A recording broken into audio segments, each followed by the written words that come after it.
Dès 99, Alexis Taïeb découvre les graffitis et il fait ses premières armes, ses premières esquisses des lettres. De là naîtra sa vocation et son amour de la typographie qui guidera naturellement son parcours scolaire.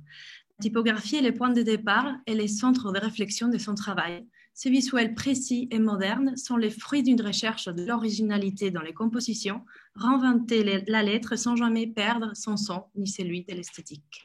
Bienvenue Alexis, c'est à toi. Bonjour, salut Gloria. Salut. Bonjour tout le monde. Merci déjà à Brie Festival de m'inviter. Merci à Étape aussi de m'inviter. C'est un vrai honneur pour moi d'être là, d'être invité à ce genre de talk. C'est pas souvent que j'en fais. Donc c'est un vrai plaisir. Donc je merci. Je vais tout de suite partager mon écran. Je pense que on va être bon. Alors, On voit ton écran. désolé, hop, voilà. Ok, Voilà. super. C'est bon? Oui, c'est Vous bon. voyez tout? Ok, super. Donc, merci encore de m'avoir invité. Voilà, je vais raconter un petit peu un peu mon parcours, par quoi je suis passé, qu'est-ce qui a démarré un peu cette aventure-là et un peu mes relations avec mes clients, différents projets que je peux avoir aussi. Je vais essayer d'approfondir deux, trois projets. Et déjà, me présenter, donc je m'appelle Alexis, j'ai 36 ans, je suis né à Paris. Là, vous voyez, c'est une photo de moi, petit, je devais avoir peut-être 6, 7, 8 ans, je crois. Et déjà, à ce moment-là, il y avait un petit signe qui me parlait, qui parlait de ce que j'aime profondément. Et il y avait déjà des petites intentions j'aimais profondément, en fait, la culture américaine. Et dès petit, j'avais une sorte de fascination pour ça.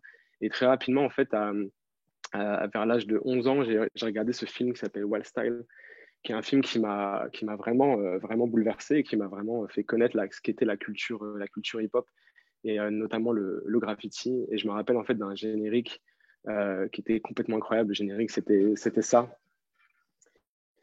Et, euh, le générique était complètement fou parce qu'on voyait les lettres complètement déstructurées, on les voyait danser, on voyait tout ça. C'était un truc que j'avais jamais vu avant. Et je me rappelle encore d'être petit et voir ça et me dire, waouh, c'est complètement fou. Ça m'a énormément inspiré. Et un peu plus tard, j'ai commencé à vraiment m'enseigner à ce qu'était le graffiti, essayer de comprendre ce que c'était. Et j'ai remarqué le graffiti venant notamment de New York, c'était quelque chose qui m'inspirait profondément. Et j'avais pas en fait de bagage artistique du tout. Donc c'est vraiment par ce biais-là que j'ai commencé à m'intéresser à l'art et donc par le biais du graffiti. Et donc des lettres comme celle-ci de Dondi, là, comme on voit, très new-yorkaise, c'était les structures de lettres, ce qu'on appelait du graffiti très new-yorkais. Et en fait, à Paris, c'était un artiste comme, oh, je me suis spoilé, comme Bando qui a amené ça, qui a amené ça à Paris et des lettres vraiment très structurées. C'est vrai que c'était pas toujours facile à lire pour tout le monde, mais en tout cas, moi, je me suis vraiment pris de passion pour ça et j'ai commencé à en faire. Donc, moi, je suis né à Paris et à l'âge de 13 ans, je suis parti en Normandie. Et c'est en Normandie que j'ai commencé à dessiner des lettres et à commencer à faire du graffiti parce que j'avais pas mal d'amis qui étaient un petit peu là-dedans. Et donc, vous voyez, là, j'ai fait pas mal de block letters comme ça, ce qu'on appelle des block letters, donc des lettres très, très carrées et très massives. J'aimais ça et je passais vraiment beaucoup de temps à dessiner mes lettres. J'adorais ça et je pouvais passer des heures sur une seule lettre pour essayer de vraiment travailler mon style, même si c'était à peu près approximatif à l'époque, là, ce qu'on peut voir ici. Ça, c'était genre, je sais pas, en 99, quelque chose comme ça. J'avais 15 ans et ouais, c'est aujourd'hui, en le voyant, je me dis que les lettres, elles sont éclatées, mais en réalité, j'ai passé vraiment des heures et des heures. Et en fait, c'était les premières fois que je dessinais des lettres, c'est les premières fois que je rentrais là-dedans. Donc, c'était au début un peu approximatif, on va dire. Et après, je commençais à travailler mes lettres et les déstructurer. Donc encore aujourd'hui, quand je vois ça, je me dis, ah, c'est dur, mais voilà, j'essaie de les déstructurer, de casser un petit peu les formes, trouver les shapes, et je passais encore des heures à sketcher. Là, je taguais satire avec un i à ce moment-là. Et au fur et à mesure, en fait, genre, j'ai commencé à changer, à mettre un y, là, comme ici, même si tout le monde ne veut pas lire, c'est en gros, c'est écrit satire, S-A-T-Y-R, le T, c'est le petit morceau bleu au milieu. et à droite le Y. Et je trouvais que le Y permettait un peu plus d'équilibre dans la composition. Donc j'ai commencé à graffer avec un grec et vu que beaucoup de mes amis m'appelaient Tirsa, j'ai commencé à graffer quelques graphes Tirsa également. Donc en gros, concrètement, je suis passé de satire avec un I à satire avec un Y à Tirsa en switchant comme ça. Et donc, ce qui se passe, c'est que à partir de là, je me suis dit, bon, moi personnellement, le graffiti, c'est un truc qui me plaît vraiment profondément et j'ai envie d'en faire quelque chose, je ne sais pas quoi encore.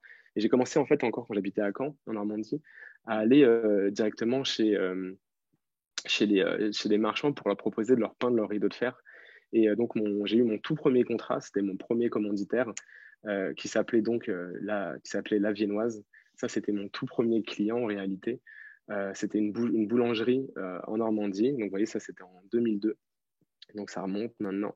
Et c'était mon tout premier client parce que genre, je lui ai demandé est-ce que je peux vous faire votre rideau de fer. Il m'a dit oui, on a parlé des couleurs. Et c'était hyper intéressant. Bah, je voyais là en bas à droite, j'ai tagué tire ça avec deux E. Même aujourd'hui, je ne sais plus trop pourquoi. Peut-être parce que j'avais tagué ça tire un peu autour dans la ville. Je ne voulais pas me faire choper. J'avais essayé de faire un truc discret comme ça. Et donc, en fait, il m'avait payé, mais il ne m'avait pas payé avec de l'argent, il m'avait payé en cookies. Parce qu'à ce moment-là, c'est moi qui lui avais demandé de lui faire le son et de faire. Il m'a dit, par contre, j'ai pas l'argent, mon petit, je t'offre des cookies. Donc, c'était hyper cool parce qu'en réalité, je sortais du lycée et j'étais avec mes potes à la boulangerie et je leur disais, les gars, fournez de cookies, tournez de cookies pour moi. Et donc, en fait, à partir de là, j'ai compris qu'il y avait un truc à faire. Je me suis renseigné pour faire des études de graphisme. J'avais eu un bac scientifique à l'époque. Et dès mon bac en poche, en fait, je suis reparti, je suis retourné à Paris et j'ai commencé à faire l'ISA, l'Institut supérieur d'art appliqué. Et c'est là où j'ai bossé mes premiers flyers, mes premiers visuels. Donc là, c'est là où j'ai commencé à vraiment essayer de comprendre, à partir de ce que j'aimais moi, le graffiti, essayer de comprendre comment est-ce que je pouvais amener ça dans du graphisme, de l'illustration. Et en fait, c'était un mélange de plein de choses. Là, vous voyez, même les couleurs là, que j'utilisais, c'était très proche de ce que je faisais en graffiti déjà à l'époque. Et c'était beaucoup de lettres très dynamiques et beaucoup d'illustrations aussi. J'aimais vraiment ça. Et surtout, c'était l'idée de me dire qu'à l'époque, ce que je faisais en graffiti était difficilement lisible pour tout le monde. Et j'avais compris qu'en fait, le message passait tellement plus facilement quand on faisait de la typographie plus traditionnelle. Donc, j'ai essayé de commencer à mêler de la typographie, on va dire, traditionnelle au graffiti, ce que j'aimais profondément. J'ai fait plein de flyers comme ça. Donc ça, c'était vraiment mes tout premiers visuels. Et c'était cool, c'était des flyers pour des amis, pour des soirées. Et à partir de là, en fait, je me suis vraiment mis dans la typographie. Je me suis renseigné énormément sur qui étaient les typographes, qui avait fait quoi avant. C'était pour moi très, très inspirant. Et le lettering est devenu quelque chose qui m'a profondément passionné. Et notamment, Margot Lévesque en parlait tout à l'heure, notamment Herb Lubalin, qui est une personne qui, je pense vraiment, mon style, c'est mon inspiration première, clairement. C'est une personne, quand j'ai compris, quand j'ai vu ce qu'il faisait, il le faisait dans les années 60, 70, et c'est d'une modernité encore incroyable aujourd'hui. Ça m'a mis une vraie gifle sur ma vision de la typographie. Comment est-ce que la typographie peut ne pas être qu'un mot, mais qu'elle est beaucoup plus que ça, être une illustration, un dessin, et ça m'a beaucoup inspiré. Tony Dispigna, De Young, c'est des gens qui m'ont énormément inspiré et donc ça m'a permis de me lancer un petit peu tout seul dans mon coin à faire mes petits dessins de lettrage, de lettering. Et très rapidement après l'école, j'ai commencé à faire un peu de boulot dans les agences de pub, notamment des agences où je faisais du web. Donc je ne vais pas le montrer parce que c'est pas très joli à voir. Mais en à côté, je faisais beaucoup de lettrage comme ça et donc je me suis lancé en fait à en faire plein. Et là, je vous montre un peu pêle-mêle plein de choses que j'ai pu faire sur feuille. Mais c'est vrai que pour moi, le point de départ, c'est toujours le dessin, c'est toujours le sketch. C'est hyper important pour moi de toujours dessiner le plus possible. Et quitte à ce que ce soit donc juste du croquis, que ce soit des fois donc des illustrations assez poussées. Là, on a vu des choses au crayon de couleur. Donc, c'est des choses que j'aime profondément. Passer du temps, c'est quelque chose que j'aime profondément ça me déstresse, ça me calme et j'aime beaucoup. Et ce qui est marrant, c'est parce qu'en fait, c'est très éloigné de ce que je pouvais faire à l'époque dans le graffiti, surtout dans le tag, des signatures un peu plus lâchées qu'on pouvait faire, que j'ai aussi énormément travaillé et étudié. Et ce qui est marrant, c'est que c'est par le biais d'un client, en fait, que ça m'a permis de me remettre un peu là-dedans. Et c'est notamment Nike, en fait, qui un jour me contacte et me propose une appel d'offres, me propose de travailler, en fait, sur une campagne de pub qui s'appelle Provoque le Destin. Et il me demande, en fait, de travailler, en fait, le plus de pistes possibles autour de Provoque le Destin Donc, c'est une appel d'offres, on est plein de typographes à le faire. Et je propose là tout de suite, ils me disent on veut quelque chose d'assez dynamique. Et je me dis, OK, je reprends mes marqueurs, je prends mes pinceaux, j'essaye plein d'éléments, plein d'outils hyper différents. Et j'arrive sur cet outil-là, qui est l'outil à la bombe, qui pour moi est quelque chose de très spontané et de très évident. Parce que bah ouais, c'est vrai qu'à l'époque, là, on voit une vieille photo un peu éclatée de moi quand j'avais genre 16 ans et qui taguait. Et pour moi, c'est une sorte d'évidence en fait d'utiliser la bombe. À partir de là, j'ai gagné l'appel d'offres et j'ai dû donc décliner toutes les lettres de l'alphabet avec ce style à la bombe. Là, on voit, j'ai bossé en haut à droite. Vous voyez, c'était sur ma terrasse, mais il faisait tellement froid que je suis descendu dans mon parking. C'était tellement énorme. Chaque lettre sont énormes, donc c'était assez complexe à travailler. Et à partir de ça, donc c'est une fois que j'ai scanné, on est arrivé sur cette line-là. Et ça a été mon premier projet avec Nike qui est sorti. Donc là, c'était sur une photo de Franck Ribéry. Ça a été assez incroyable pour moi de voir ça. Et c'était fou de voir en fait mon travail sur un joueur aussi incroyable que Franck Ribéry à cette époque. Et on voyait notamment la campagne qui était un peu partout à Paris et notamment sur les Champs-Élysées. Donc c'était ouais, quelque chose de très gratifiant parce que c'est vrai que c'est fou de voir que notamment un tag que j'ai pu faire en 99 avec mon nom, je me suis rendu compte que j'avais utilisé exactement la même marque de bombe, la même couleur, le même fat cap, c'est le petit capuchon qu'on met au-dessus de la bombe, pour faire ensuite, quasiment 15 ans après, ça dans le vestiaire de l'équipe de France. C'était assez incroyable. Donc la campagne a eu un gros succès. J'ai eu beaucoup de demandes suite à ça, notamment beaucoup de la part de Nike, et donc beaucoup de boulot autour de la broche, quelque chose de très spontané, de beaucoup plus lâché que ce que j'ai pu vous montrer avant sur des lettrings beaucoup plus travaillés et plus complexes. Et de là, j'ai fait énormément de visuels pour beaucoup de clients différents. Mon idée, c'était beaucoup d'explorer. J'aimais vraiment ça, genre de prendre plein d'outils. J'ai énormément d'outils dans mon studio où j'essaye plein de choses, plein de feutres, de marqueurs, de gouaches, de plein de trucs. Et l'idée, c'est d'essayer toujours de trouver quelque chose de neuf parce que c'est vrai que ça peut vite tourner en rond en réalité. Moi, j'ai eu cette impression à un moment, donc j'ai toujours essayé de trouver quelque chose à chaque campagne, on m'a demandé. Et la réalité, c'est que j'ai aussi beaucoup refusé de projets qui me demandaient de faire ça et j'avais l'impression d'avoir aussi beaucoup fait. Donc à partir du moment où j'avais un client qui me proposait des choses un peu nouvelles, je fonçais. Mais c'est sûr qu'il y a un moment, même si on l'évite, il y a un moment où où c'est un peu imposé, mais le recyclage, pas des idées spécialement, mais là, de certaines choses que j'ai pu scanner à l'époque, c'est quelque chose qui m'est souvent arrivé. Et surtout parce qu'avec Provoque le Destin, cette campagne, on avait scanné un abécédaire entier et qu'on n'a jamais vraiment utilisé. On n'a utilisé que Provoque le Destin. Et donc, de cet abécédaire, on avait un scan tellement haute définition, on pouvait rentrer complètement dans la lettre. C'était tellement énorme que je pouvais en faire en fait des milliards de choses. Donc, Nike a continué à me demander des choses à partir de la bombe, du spray. Donc, notamment, j'ai pu faire ce genre de visuel pour des t-shirts et pour des campagnes pour Nike. Ou alors, Jordan m'a aussi demandé la marque Jordan m'a demandé aussi une typo. À la base, ils m'ont demandé de le faire à la bombe, comme ça. Et moi, dans ma démarche, je me suis dit, OK, je vais le faire à la bombe, mais je vais aussi essayer différents outils. Donc, j'ai fait plein d'outils. Je ne vous montre pas toutes les propositions, mais là, c'est 3 à 4 propositions que je leur ai fait. Et puis, donc, ils m'ont dit, non, non, mais nous, on veut celle à la bombe. Donc, on part sur celle-ci. Et ils ont validé celle-ci. Et aussi plus récemment, une autre marque, Louis Vuitton, m'a contacté pareil, sur un principe d'appel d'offres, on était assez nombreux sur la chose, et donc j'arrive chez eux et ils me montrent un dossier à marquer Louis Vuitton X. Donc je me dis X, projet secret, attention, qu'est-ce que ça va être? Et en fait, en réalité, ils voulaient juste que je fasse un X, donc 2 barres, ce qui était assez frustrant pour moi parce que faisant de la typographie et moi travailler des lettrages assez complexes, c'est assez atypique. Le X étant que 2 barres, ça pouvait être un peu frustrant pour moi, mais finalement, je me suis amusé à essayer d'explorer différentes choses. Et eux, en fait, très rapidement, ils m'ont parlé du spray, de la bombe. Et j'ai quand même voulu essayer autre chose. Donc, je leur ai montré différentes pistes, je leur ai montré différentes choses comme ça, différents marqueurs, différentes brushes, et puis même des outils un peu différents comme ça, de la pâte dorée. Puis au final, bah, j'ai fait la bombe. J'ai donc pris une deuxième barre que j'avais déjà scannée à l'époque. Je l'ai mis en couleur. J'ai changé un peu les couleurs et c'est devenu donc l'identité d'une exposition à Los Angeles pour Louis Vuitton, qui était une exposition autour des collaborations de Louis Vuitton. Et donc, c'est une exposition qui a été pas mal déclinée. On a beaucoup vu donc, ce logo-là, notamment à Los Angeles. Il y avait un peu des billboards un peu partout dans la ville. Et surtout, en fait, le lieu où il y a eu l'exposition, le X était en énorme dessus. Et ils ont utilisé les couleurs que j'avais utilisées sur le logo pour dans tout le bâtiment. Donc, ça a été l'identité de cette exposition qui a fait beaucoup de bruit. Donc, sur Instagram, je le voyais taguer un peu partout. J'ai vu plein de choses. J'ai vu des influenceuses, des blogueuses le poster. C'était assez marrant. Et donc, c'est vrai que c'est assez particulier parce que d'utiliser comme ça un visuel que j'avais déjà fait auparavant, c'est pour moi, en termes de créativité, c'était pas ce qui me paraissait le plus fou, mais la réalité, c'est que ça fonctionne. La réalité, c'est que l'identité, elle marche avec ça. Et j'avais tout ce matériel-là que je peux encore utiliser aujourd'hui. Et c'est vrai que ce qui est important dans ce contexte, c'est que là, c'est une appel d'offres et je sais qu'on est nombreux.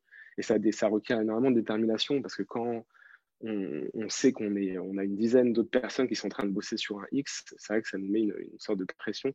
Et la détermination dans ce métier, je pense qu'elle est importante. Il le faut parce qu'on passe par plein de choses très différentes. Et notamment, je vais vous raconter un projet où je pense que ça a nécessité beaucoup de détermination parce qu'ils sont liés à l'échec. Et je pense que l'échec, c'est des choses qui arrivent à tout le monde. Des projets qui ne sortent pas, des projets qui ne sortent pas comme on désire. Et donc, ce projet, en fait, c'est parti d'il y a quelques années. C'est un directeur artistique qui m'envoie un projet, il m'envoie ça. Donc, c'est pas incroyable, mais je me dis, OK, il y a un truc à faire.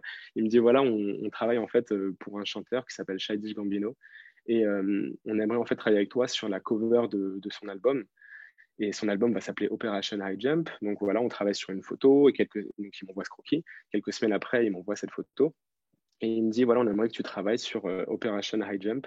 C'était le nom de l'album. Et en fait, avec ces gens-là, ils m'envoient plein de références, ce qui était hyper intéressant. Parce que pour moi, ça me permet aussi d'aller chercher un peu plus loin que mes propres connaissances ou aller chercher plus loin que ce que moi m'inspire vraiment. Il m'envoie plein de références très différentes les unes des autres. Donc, autant des choses très musique métal, des fois des trucs plus psyché, des fois plus funk, plein de choses différentes. Et on commence à explorer énormément. Là, vous voyez, il y a des références très métal là-dedans, très Metallica. Donc, on fait plein de tests comme ça, on en fait énormément. Et c'est vrai que c'est hyper intéressant parce que moi, ça me permet d'explorer beaucoup. On arrive à quelque chose de très psychédélique comme ça. Et puis, on finit sur ça, quelque chose d'un peu moins marqué en termes de musicalité. Mais on essaie ça. Et en fait, c'est quelque chose que j'ai fait en découpant dans le papier directement. Et en fait, ils valident ce projet, ils valident ça. Ils me disent, OK, c'est bon, c'est parti. On part sur ça, c'est validé. Donc, je leur envoie les fichiers au dev, c'est parti. Et j'attends qu'une chose, c'est que l'album il sorte. Sachant que c'est un rappeur que j'aime profondément, j'étais hyper excité. Et quelques mois avant la sortie de l'album, ils m'appellent et ils me disent, bon, bah, en fait, l'album a changé de nom. Il va s'appeler Awaken My Love. Et donc, on aimerait, donc voilà, on veut juste te prévenir et tout. Donc, moi, tout de suite, je dis, bah, il n'y a pas de problème, je peux rebosser une typographie, la même typographie, mais avec le nouveau nom. Et ils me disent, non, bah, en fait, tout est déjà parti en impression, en tout. Et donc, voilà ce qui sort. Et voilà, c'est un petit fail pour moi parce que au final, c'est pas sorti. J'ai bossé des mois et des mois. Mais la réalité, c'est que déjà, je trouve que la photo est réellement mieux et plus iconique sans typographie. Et c'est un album qui est complètement incroyable et que j'ai adoré, donc c'était frustrant, mais ça fait partie du boulot. Et suite à ça, cette équipe me rappelle pour un autre projet qui s'appelle Atlanta. Donc Atlanta, c'est une série réalisée par leurs soins, et donc Childish Gambino, le rappeur, et acteur. Et il me propose de faire le logo de la série. Donc moi, encore un grand fan, ok, je le fais. Je me dis, bon, il y a un premier projet qui ne s'est pas fait, espérons que le deuxième se fasse. Et là, je bosse sur plein de pistes, je ne vous montre pas tout encore, mais j'en fais énormément. Et on arrive sur les deux derniers. Vous voyez, là, ça commence un peu à se valider. On se dit, OK, là, je crois qu'on l'a. Et au dernier moment, ils me disent, bah, FX, en fait, finalement, ils veulent le faire en interne. Et donc, on squeeze un peu ce que tu fais. Je pense qu'ils sont pas mal inspirés de ce que j'ai fait en faisant ça. Sauf que ça, c'est une typo qui est une typo ordinateur qu'ils ont juste tapé. Et donc, voilà, un deuxième fail avec cette équipe. Mais encore une fois, c'est OK. C'est-à-dire qu'on passe à autre chose. C'est toujours un peu dur et faut accepter. Il faut aussi se dire que c'est pas de notre faute. Clairement, ça implique beaucoup de gens, ça implique plein de choses c'est pas, il faut mettre son ego complètement de côté et se dire que c'est pas moi le problème et on essaie de passer au projet suivant et avec la même excitation. Donc justement, il me repropose un nouveau projet suite à ça. Donc là, je me dis, est-ce que je l'accepte ou pas? En réalité, ça va très vite dans ma tête. Je me dis, OK, j'adore le rappeur, j'adore Childish Gambino, je continue à bosser pour eux en espérant toujours que ça sorte. Et ils me proposent de faire le poster, l'affiche de la tournée de Childish Gambino. Et de là, je commence à me lancer là-dedans et à explorer plein de pistes différentes, notamment celle de pistes de chiffres, donc avec les dates des concerts. Les dates en fait, j'imprime des chiffres traditionnels et je les scanne. Et en fait, en les scannant, je les bouge complètement, je bouge complètement ma forme. Et ce qui donne l'impression que les chiffres sont complètement tordus. Et donc, j'essaye plein de compositions différentes à partir de ça. Des choses aussi très différentes comme ça, donc qui ressemblent plus à une carte au trésor. Donc, c'était assez intéressant parce que le but, c'était d'explorer le plus possible. Il y avait plein de choses différentes. C'est des gens avec qui j'apprécie beaucoup travailler parce qu'ils poussent un petit peu au-delà de ses limites et ils nous demandent d'aller toujours un peu plus loin. Ils nous donnent des fois des références très précises et des fois c'est très vague. Donc on est un peu livré à soi-même, mais c'est toujours très intéressant de le faire.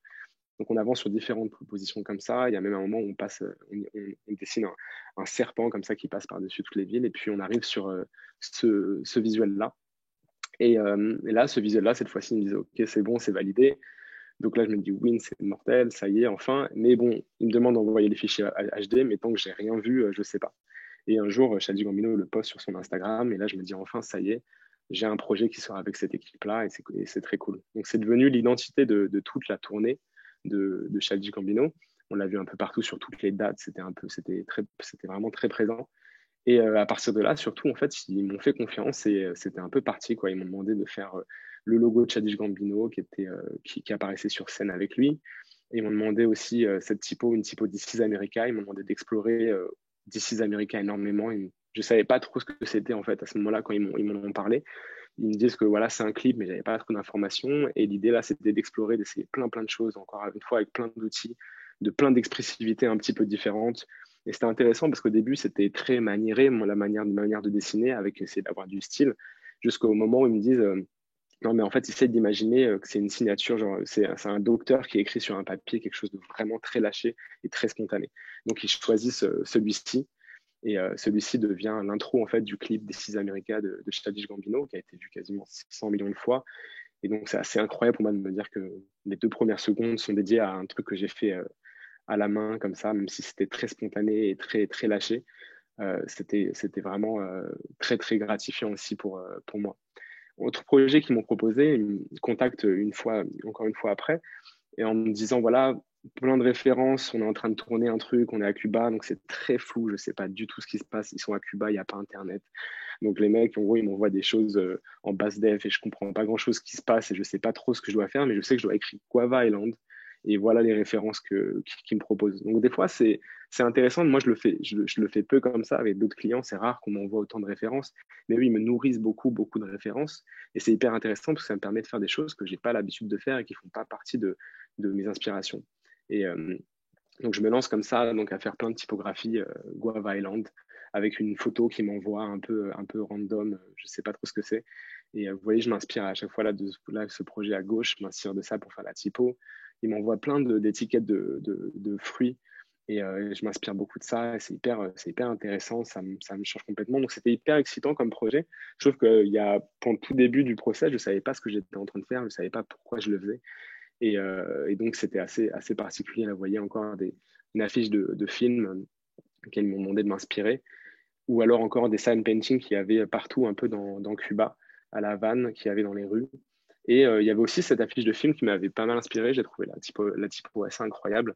J'aimais beaucoup la manière dont les lettres dansaient et elles se composaient. Donc j'ai travaillé quelque chose autour de ça. Et ils ont validé cette typo-là. Et ce qui était incroyable, c'est qu'en fait, je ne savais pas trop ce que je faisais jusqu'au jour où je vois en fait des articles de presse passer disant que Rihanna travaille avec Childish Gambino sur un film tourné à Cuba. Je me dis, ah ok, cool. Je crois que je suis en train de bosser sur un film avec Rihanna et Childish Gambino. Et donc l'affiche sort comme ça avec le logo. Et donc hyper cool pour moi, hyper cool parce que la typo, elle est partout. On la voit même partout. J'ai plein de potes qui m'envoient des photos comme ça à New York, à Los Angeles, en billboard, un peu partout. Et c'était hyper excitant pour moi. C'est vrai que ça a été, voilà, comme je vous l'ai montré, genre des échecs qui m'ont amené à ça, mais je pense que c'était important de mettre sa fierté de côté et pas se dire genre non mais je veux plus bosser avec eux, c'est trop d'échecs. Et c'était un vrai plaisir parce que c'était quelque chose de très stimulant. C'est des gens qui ont beaucoup de références que je n'ai pas spécialement.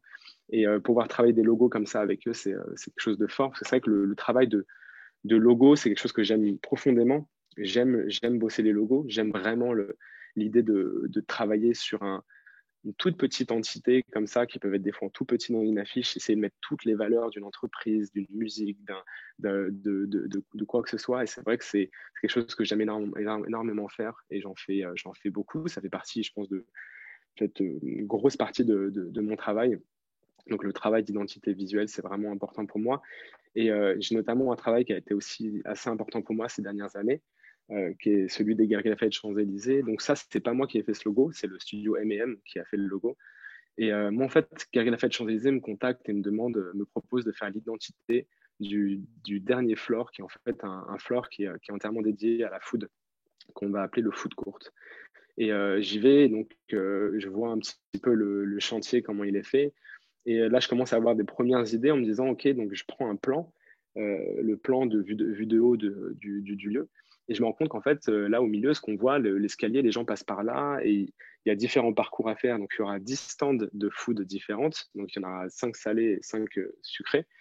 Et les gens, en fait, ont plein de possibilités, plein de choix. Et je me suis dit, c'est intéressant d'imaginer le parcours d'une première personne qui part d'un stand à gauche, qui part à droite, puis d'un coup le parcours d'une deuxième personne, puis le parcours d'une troisième personne pour vraiment exprimer la multiplicité de choix qu'on a lorsqu'on est, on est dans ce lieu. Et en fait, de ça, de ces trois formes que j'ai extrait, quelque chose de c'est très organique. On ne sait pas encore, c'est pas très papa, on ne sait pas si c'est de la food, si c'est des spaghettis, si c'est une tâche, on ne sait pas encore. Et j'ai apposé par-dessus donc le logo, le food court par-dessus.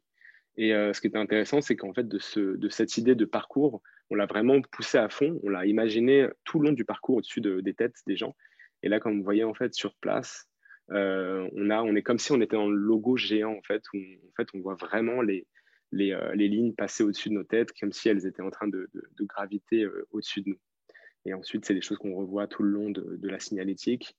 Et la signalétique a été aussi assez importante. Et notamment, on a fait cette mosaïque avec une artiste mosaïque où on a poussé donc, une mosaïque notamment pour les caisses. Le plus gros job qu'il y a eu derrière à faire et le gros challenge qu'il y a eu dans ce projet, c'est qu'on s'est retrouvé avec 10 restaurateurs différents. Donc, vous voyez, 10 marques toutes très différentes. Et en fait, on se rendait compte que quand on mettait les logos les uns à côté des autres, bah, ça fonctionnait pas du tout ensemble en tant qu'identité, en tant que telle. Donc l'idée qu'on a eue suite à ça, c'était de refaire complètement chaque logo les uns après les autres, mais essayer de rester hyper cohérent avec la marque en elle-même. Donc j'ai rencontré chaque restaurateur, chaque patron de chaque restaurant. J'ai essayé de comprendre un petit peu leur identité, qui ils étaient, pour au final redessiner complètement un par un chacun de leurs logos, tout en restant quand même fidèle à qui ils étaient et à leur identité pour au final créer une identité plus globale. Donc là maintenant, quand on met les 10 l'un à côté de l'autre, ça fonctionne mieux. Et de ces logos-là, on a eu l'idée en fait pour la signalétique de pousser l'idée de la mosaïque que je vous ai montré avant et de faire des workshops comme ça, travailler avec une grosse équipe pour faire plein de mosaïques et on a fait une mosaïque sur chaque stand. Donc j'ai poussé, en fait, j'ai dessiné vraiment à partir du logo. J'ai toujours à chaque fois extrudé le logo en 3D. Et j'ai mis des illustrations à chaque fois pour rendre la chose un peu plus ludique et ne pas être qu'un un simple signe. Vous voyez, là, il y en a eu plein. En tout, il y en a eu 10 en tout. Donc c'était hyper cool à travailler, c'était hyper intéressant. Dans le lieu, ils y sont encore. Et c'est un projet vraiment intéressant pour moi, surtout que là, quand on finit sur des mosaïques, c'est des choses qui me sont très familières. Je vous ai montré au tout début ce que je faisais dans le graffiti et ce que je faisais sur un mur. Et pour moi, en fait, c'est vrai que c'est très cohérent avec ce que je faisais à l'époque et ce que je continue à faire en réalité encore aujourd'hui. C'est-à-dire que pour moi, je n'ai pas fini de peindre des murs.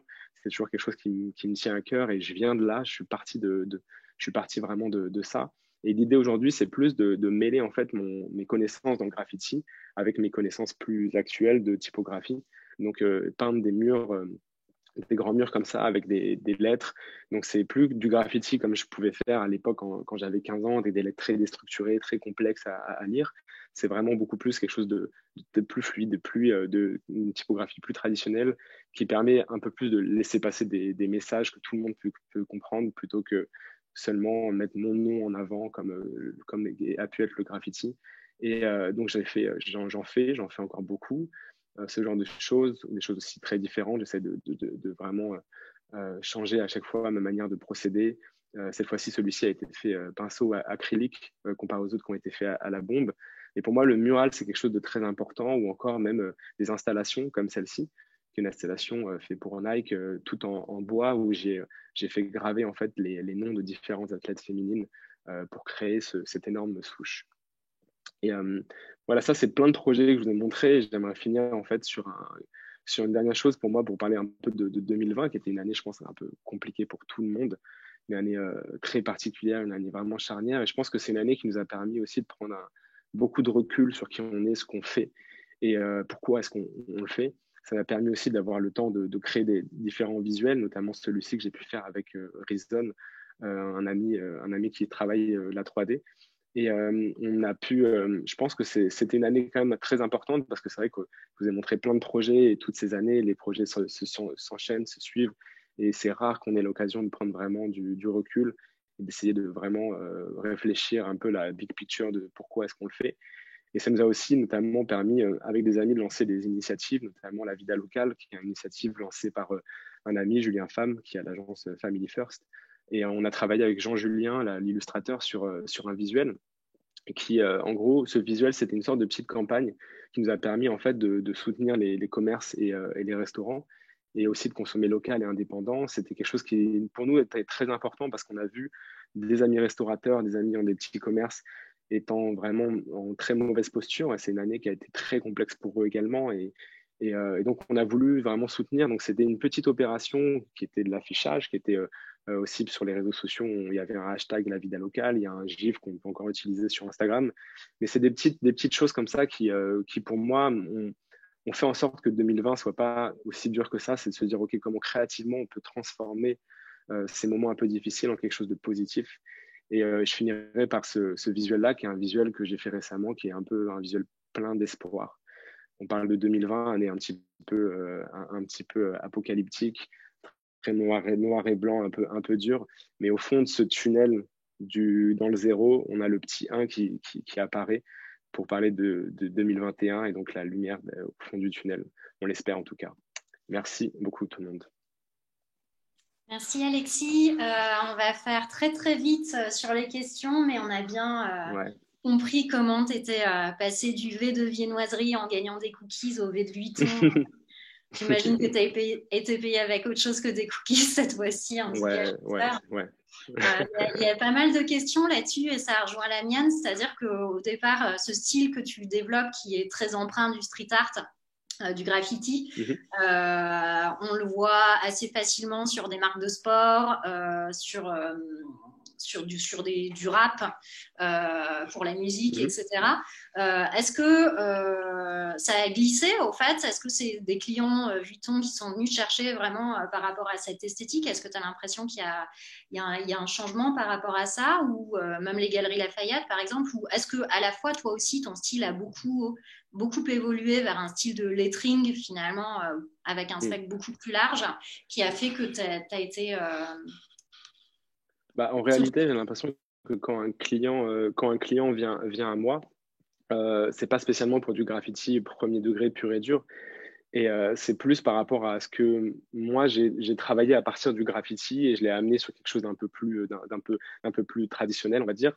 Je pense qu'en fait, ce qui se passe quand un client comme Vuitton vient à moi, ils se disent pas, tiens, on veut absolument du graffiti, on veut juste une patte un peu différente de ce que nous, on sait faire. Mais disons que le graffiti, c'est un peu un débat sans fin, parce que c'est vrai que moi-même, j'ai beaucoup de mal à utiliser le graffiti premier degré tel quel dans des campagnes de publicité ou quoi.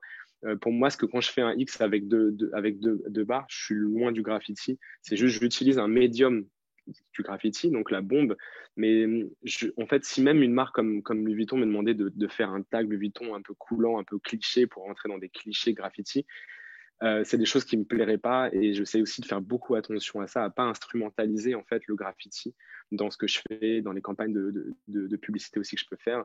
Et j'ai notamment refusé des campagnes de publicité parce que c'était un peu trop instrumentalisé. Pour moi, le graffiti doit rester le graffiti, doit rester quelque chose d'à côté. On peut pas vendre un burger avec du graffiti. Et en fait, mon esthétique, je la considère pas comme une esthétique graffiti. Je considère mon esthétique comme une esthétique qui a évolué à partir du graffiti, mais qui est complètement autre chose aujourd'hui. Donc, c'est vrai que clairement, il y a une recherche de ça. Beaucoup de gens, il y a beaucoup de marques qui aiment profondément le graffiti en disant, tiens, c'est bien de s'encanailler un peu avec ça. Mais moi, en tout cas, je sais que je fais toujours très attention à pas faire quelque chose de trop cliché et de trop, de trop premier degré parce que j'aime pas cette utilisation qu'on peut faire du graffiti, justement. Ok. Il y a pas mal d'autres questions, mais on est vraiment très très en retard. Donc, si jamais tu as Ouais, je suis un peu bavard, désolé. je te laisse regarder à droite sur la partie questions et réponses Ouais, en ok. bas. Et puis, on va continuer avec la suite du programme. Et merci en tout cas pour cette intervention Merci. qui a permis de voir tous les outils et la richesse des supports et de ce que tu pouvais faire aussi en termes de style avec le lettrage. C'était super. Super, merci beaucoup. Merci à vous. Au revoir.